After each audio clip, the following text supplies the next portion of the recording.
Hello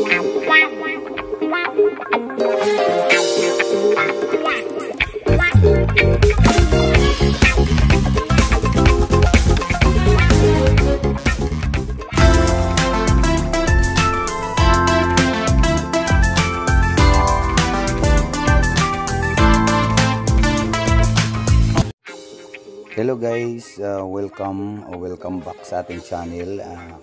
Ang bidyong ito guys ay magdidikod tayo nitong ka-TH site. Ayan guys, simulan na natin agad guys. So itong sign niya guys na pinadala sa ating channel, pinadala po sa Local Treasure Hunter PH o sa LTHP dito sa aking page guys. So isa lang itong picture, so nagpapadikod po siya sa akin, so nagtitiwala siya sa akin guys. So ito ang ididikod ko nito guys. Una, stone map ito itong kabuuan itong nasa video, nasa picture niya guys. So una, itong zigzag na arrow guys na nasa itaas. Ayan, yung zigzag na arrow na yan guys, dalawa po ang purpose niyan ang meaning niyan is opposite side. So pwedeng sa harap nitong creek kasi halata namang nasa creek itong bato na pinaglagyan ng treasure sign. Kasi nga tignan nyo naman may tubig dyan sa harap. Pero ito yung kabuuan niya guys. Halimbawa po ay isa itong opposite side. So ibig sabihin sa harap po ng creek o sa kabilang gilid. Ayan, sa kabilang gilid kasi nga itong 5 scratch, ang meaning po nito ay creek. Tapos ito namang line, ibig sabihin sa gilid o sa harap, sa gilid mismo guys.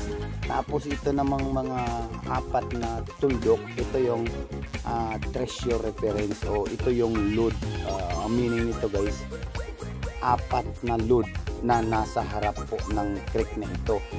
O in other theory, ito po yung reference na 3 bato, 4 na bato or 4 na kahoy. Ito po yung reference.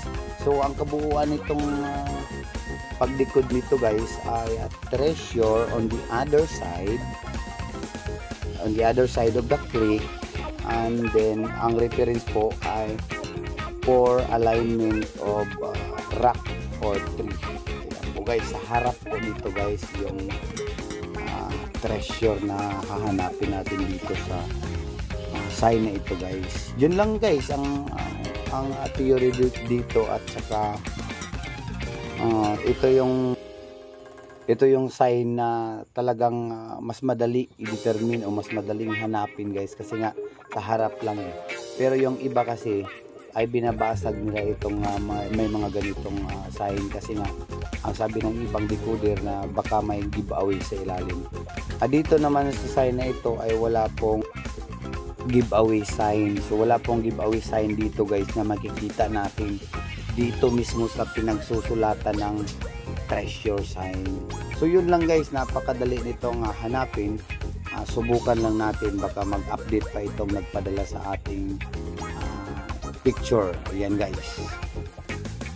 So salamat na lang sa pagtitiwala nitong ating ka-TH. Ayaw niyang guys yung kanyang pangalan, pero nagpapasalamat ako dahil sa kanyang tiwala.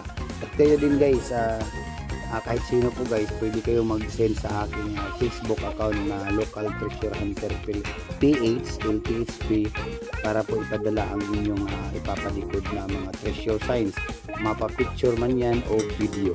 Yun lang guys, and please like and share.